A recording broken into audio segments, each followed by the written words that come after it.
Oh, We're going live. going live. All right.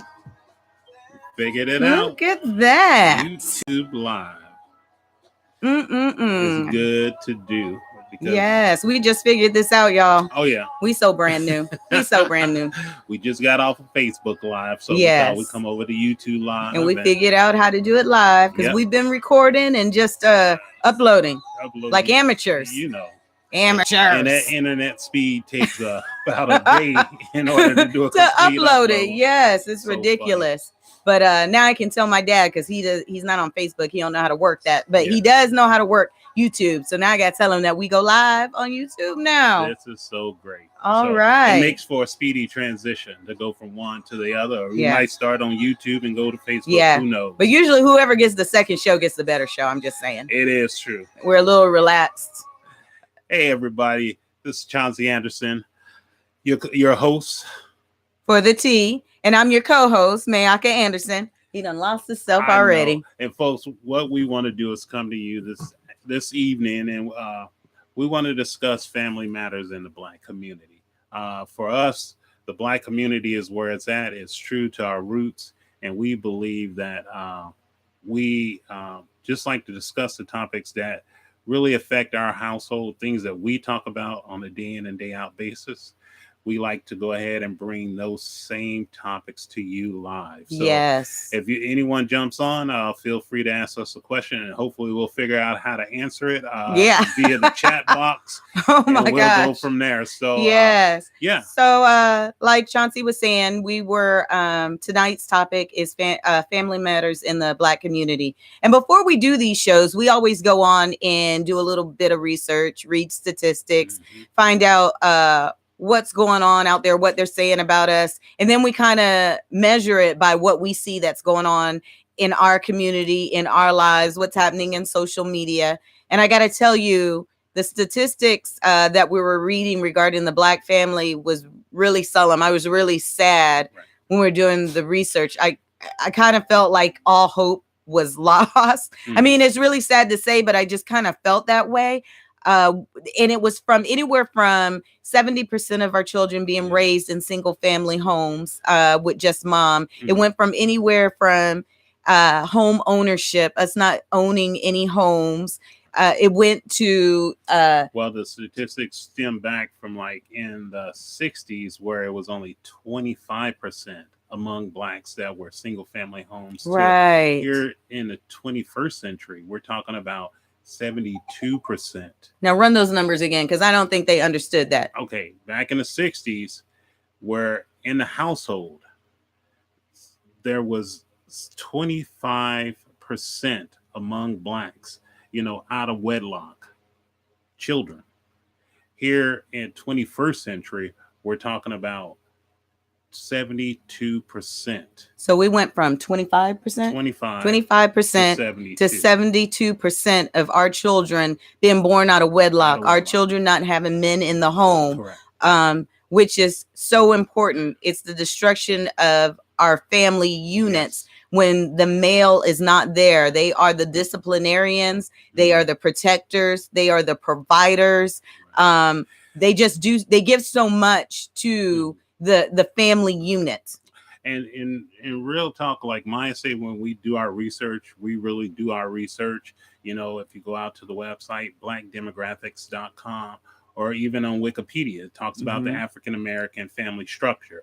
Also, we have our ancient, the AfricanHolocaust.com is a great site. Yes. If you just want to know how our brothers and sisters in Africa live, how they commune, their spirituality, different tribes. It's a great site. All traditions. Yeah, all traditions. And we go to other sites also, but these sites we really like. But we do go to other sites and just kind of read up and see what's going on with our people. And we were just kind of intrigued with the Black family unit. We talked about love and marriage 2 Sundays ago or Sunday ago, and how the destruction of the Black family was so important because that's the building block.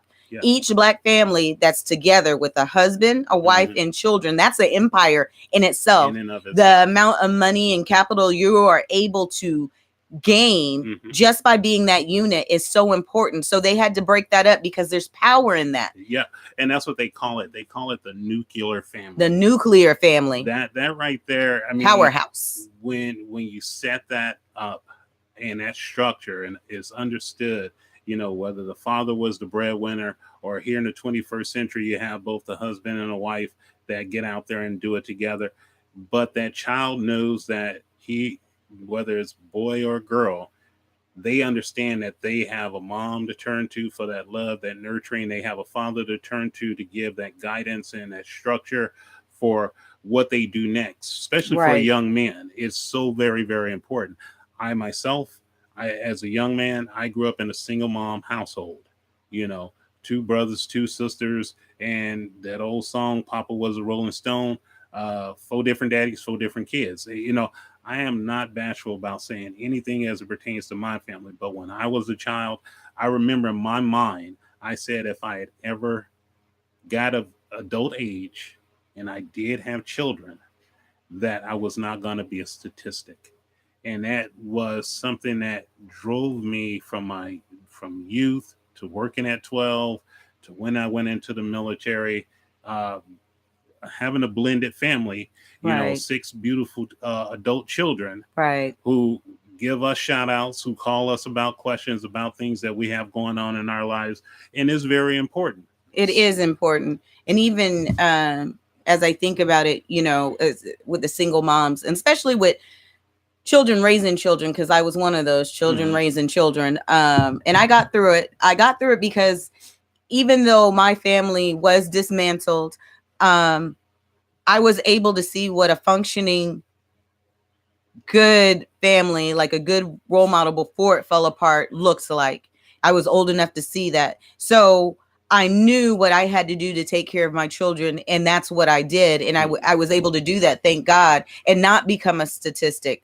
I think me and Chauncey were talking about the late 70s to the 80s and the baby boomers and what happened to our parents and the frustrations they must have felt with the Jim Crow laws, the man in the household laws, the Nixon policies. I mean, there was so much that was being hit. I can't imagine what it would have felt like trying to raise your children and still have to deal with all of those factors. Because even today, when I was raising my kids, I mean, I didn't have to think about that, but there was things that I had to think about to keep going. And just those things drove me nuts. My mind was always somewhere else. I took care of my kids, but I really didn't have that quality time with them because I was so stressed out about other things. So I can't even imagine what my mom, my dad, you know, or other parents felt, you know, raising the Generation X, what they went through and what, you know, the tears they cried behind doors that we never knew about because we're just kids. And I mean, as Maya's even said, I mean, I do remember a time, you know, and if nothing else, always remember just to honor your parents, no matter how you feel, whether it was perfect in that situation, whether there was, you know, strife and hurt and angst. We found that we have to get to the root of the issue. And I think this is why the tea has been started. So that there could be a dialogue, there could be an honest conversation. There may even be some tears that are shed. But we have to form that bridge. You have to. And when you look at the generations, when you look at the baby boomer generation, which are our parents' generation, I do remember a day I had to go ask my mom a question about something. And when I go upstairs, you know, I'm like looking for her. I didn't see her immediately. But when I went to her room, and I think this is kind of like why I fell in love with Tina Marie. I remember hearing Tina Marie come from my mom's bedroom. But I also could hear I could hear crying. And my mom, something, I did not even knock on the door. I just could see through the door being open or jarred.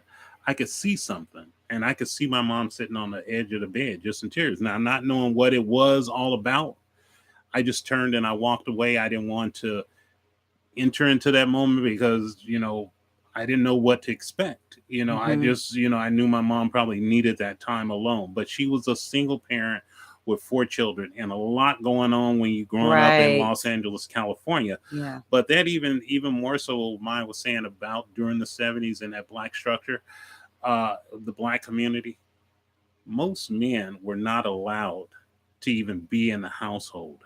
That's how Mhm. these laws got set up by the government. Right. And Our our government. This government, is what they did. in this system for which we still live in, and I'm not taking nothing away. I mean, it was times before that, slavery period, after we're freed, our ancestors were able to put things together, Somehow. to work it out. Yes. They stayed close together. They did what they had to do during the 20s. And when you look at Black Wall Street, there was a time where Yes. communities had come together. They had the where, Harlem Renaissance. I mean, We had lots of good periods. truly. And it's not to knock any of it. Yes. Yeah. But safe to be said that here it is now, when here we're considered the elders. Right. And we're being held accountable, even if it's just her and I Right. holding each other accountable. Right. We feel that we're charged at this point to speak truth to the issues that are facing most of the black community, and a lot that's going on now. We gotta change course. Right. Because I mean, upon babies having babies, you got babies really real babies having babies. I And mean, they thinking that that's all and right. that's cute. And that's another problem we have in the community, is that we kind of shine a light, a positive light where we shouldn't, on some of the issues in the black community, and call it cool. We don't represent ourselves well, and then we get mad when an outside race want to say something about what we're doing, but we put ourselves out there and we don't represent ourselves well. And then another thing, we're so quick to say, oh, the white man this and the white man said this or did that. But it's ridiculous when you come back to your own community and they treat you the same way. Oh yeah, they talk about you like a dog. They don't want to deal with you. If you have a different opinion or think differently than your brothers and sisters that you are around, if you're not following the mass thought of that black community at the time, you are now a coon. You're not a sellout. But what they don't do is ask you, why, sister, or why, brother, do you think that way? What made you think that way? So that they can come to the table and understand your experience. And then you both can come to an agreement, or respectfully disagree to agree. Yeah, we need to learn to honor and love each other, because just because I say something, that doesn't sum up the whole person, my whole entity. Maybe just about that one topic, but we probably have lots of topics that we agree on. But that's something that the black community has yet to really come forth and do, is really gather together. No, and that's true. I think in 1965, Daniel Patrick Moynihan, he did basically a study, and he called it the Negro Family. The case for nation action. And it was just really mind-boggling when he looked at it, because he gave a breakdown of the nuclear family, being the black family. Right. And, those both married father and mother present in black America would greatly hinder further black socioeconomic progress. That right there in and of itself, it may not be our generations. Right. And I think that's sometimes what we can't see. Yes. We may not see that greatness going forward. Yes. It may take a couple of generations. Right. But when we did our research on this was 50 folks. We're not talking about slave period. Now, we may have had, black code laws, Jim Crow laws, the government on certain aspects, but this is only 53 years ago. So this is new. This is still new. 2 years before I was born. Right. And I'm 51. Right. So prior to that, there were things that were happening, and a couple of generations have gone by. Right. During that time period, that the status we've just been stagnant. Blew out of proportion. Right. I mean, I think Dr. John Henry Clark says we haven't grown one iota. None. And I can see that as young as we are, we can tell Yes, we haven't grown as a people. exactly. And I'm not exactly sure why we haven't. Mm. Now I see a lot of, people, I guess, waking up and understanding, starting to research more, starting to Yes. really see the truth and pull off the lies. And I applaud you for that, because we are so knee deep, really high over my head in lies that they have taught us. Truly. And it's really hard to break those traditions, Mhm. those lies, because they were not only ingrained in you, they were ingrained in your parents and your grandparents. Right. And then them being old school, they don't even want to hear what you're coming with, Right. because that's it for them. That's all they have to hold on to are those traditions that they have been taught and indoctrinated in. And now here we come with our knowledge, Right. and we're finding out who we are, what is really true, what really isn't, and we're turning to truth. And it's hard for the older generation to understand that. And I think we have to be understanding in that also. Not that they want to be there, but that it is what it is. It unfortunately, it is what it is. And like Chauncey said, we may not be the generation to see the real greatness that we have as the people, but planting that seed, that has to feel good to say, because of this, those next two generations will have a great jump start. I may not be here, and that's okay. And that's what you have to do, because other cultures are like that. They're willing to sacrifice for their children and their grandchildren. They don't look at what they're doing right now and I got to live large. I want my son to live large. I want my grandson to live large, and my great grandson to live large. So they look way beyond themselves and sacrifice themselves and will work themselves to death to make sure that next generation is going to live on, and they're going to live on in comfort. They're going to live on with knowledge, and they're going to have their traditions, and it will be set. And so when they die, they're not thinking about, oh, my children, what's going to happen to my kids, because they have taught them well. They have kept their morals and their standards according to their culture. So there you and, go. And that's something we have not done, the holding each other accountable. Well, and that goes to what you just said, man. When she was saying that, she brought culture into it. It just, fireworks just went off in my head, because on so many levels, there are other cultures outside of the Black community, because this is speaking to the Black community. I'll just say it real quick. There's a Jewish community, there's a white community, there's the Asian community, there's the Hispanic community, and there's the Arab community. All these communities know how to galvanize together, and they set forth a precedence that they gonna be about their business. I hate to have to say it. This man is the president of the United States, but when you look back in his history and his ancestors before him, they wasn't about nothing. And then his father got an opportunity. Yes. But then here's what I'm saying.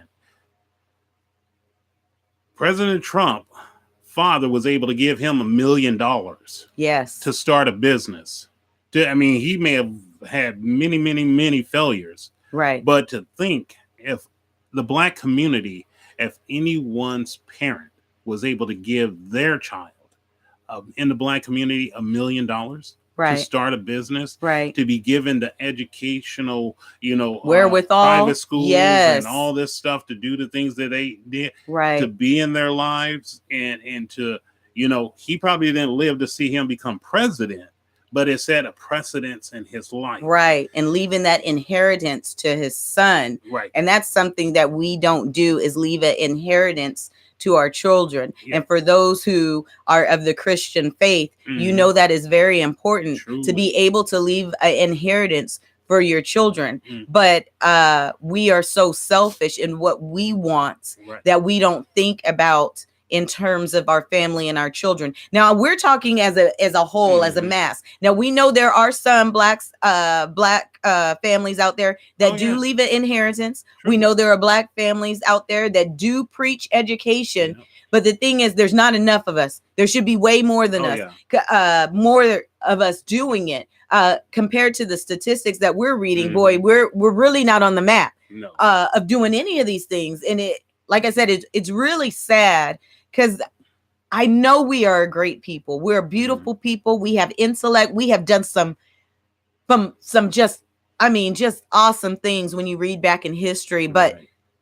as much as I love history, I love right now too. Current. I love my Yep. children. I love our children, Yes. our grandchildren today. And today I want to know what we can do to come together. Today I want to know how can we understand our financial wherewithal better. Right. How can we come together and understand owning versus renting? How we can come together and say, well, you know what? We don't need to go clubbing tonight. Let's go do something that is going to uplift us or Right. talk about something different. I think we need to start having different conversations. Oh, yeah. We need to be in different places. We need to we just need to do better. And like I said, I cannot stress enough calling people out and making them accountable for their words and for their actions out there. It's just some of the things that I see in the Black community. It's ridiculous. And I don't understand why, you know, we get so mad about how white people treat us when our brothers and sisters treat us worse when we get in the Black community and you have your own mind. It's like they want to disown you. No, and I mean, it's not just that. Like I say again, we want everybody else to do for us where we have the power within ourselves. Yes. To do that which you set your mind to do. I mean, when we set out and we started the tea, I mean, it was just the two of us having a dialogue about the things in our household. Right. You know, as it pertains to, you know, our marriage, as it pertains to our finances, as it pertains to education, our children, the community. You know, so these are things that we do every day of our life. It ain't like, you know, we going out and doing this mass topic, but we are called to, you know, we are charged to do this. To have these conversations. Have a conversation and have a plan.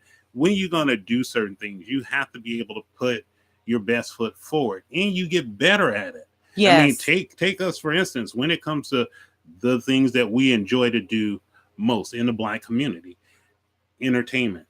When it comes to music. Yeah, we're there. We kill hands it. down. When it comes to dancing, we know everything. When it comes to you move over to the sports arena. Oh yeah, we're killing everything. We just left and right. Boom, boom, boom, boom.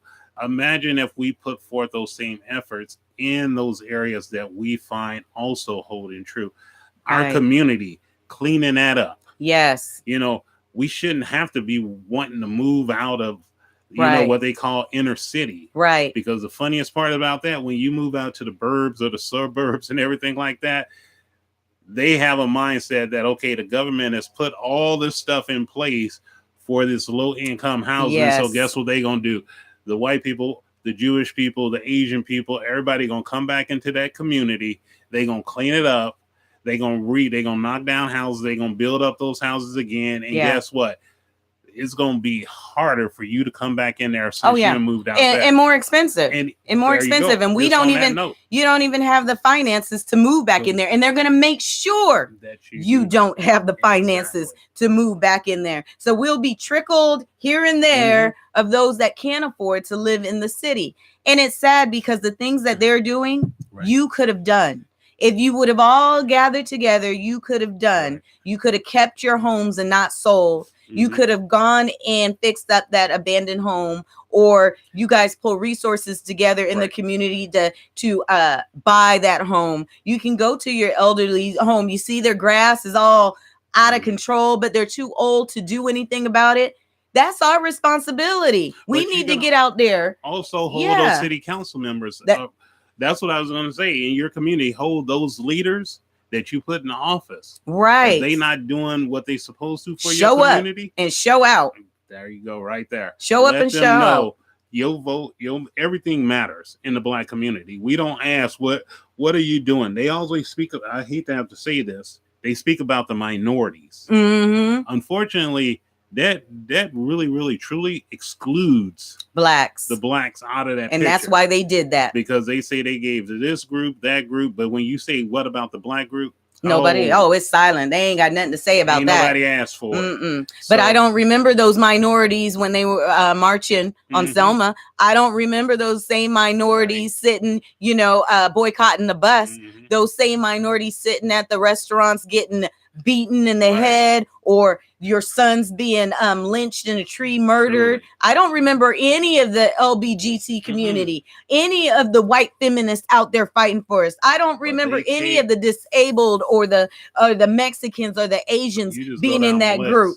But we did that. Yep. We sacrificed, and now you ask for a little bit of your benefit that you did back then. You can't get nothing. It's crickets. Zero. This is the system we need to fight.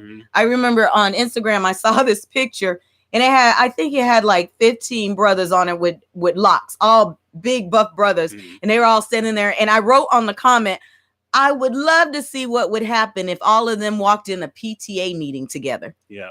I would love to see the faces of the people if they walked in there and they demanded something and it don't even have to be their kids. No, you don't have to have kids go to a PTA meeting. Just be in that community and you have a say. You can join, you can volunteer. And I thought, man, that would be something if we could get together, get all your friends, your homies together and show up at a city council meeting and find out what's going on. Because they're not used to seeing us. No, that's so true. And that right there in and of itself, I hate to have to say it, but that's what the T is really all about. It's starting this dialogue. It's starting this conversation that it really is not being had. Now, you may see it on a higher scale, maybe on an Oprah Winfrey show or Dr. Phil or some things like that. But we just trying to come into your home and talk to you on a level that where we're saying that we're ready to try to understand, getting out in the community and speaking to the people once again, talking to one another, right, as it was back in the day when you might be sitting out on your stoop, or you may know Miss Jones down the street. Half the time we don't even say hi to each other anymore. Yeah, we have an issue with saying hello. We got mean mugging each other like, I didn't do nothing to you. Why are you looking at me? All I said was hi.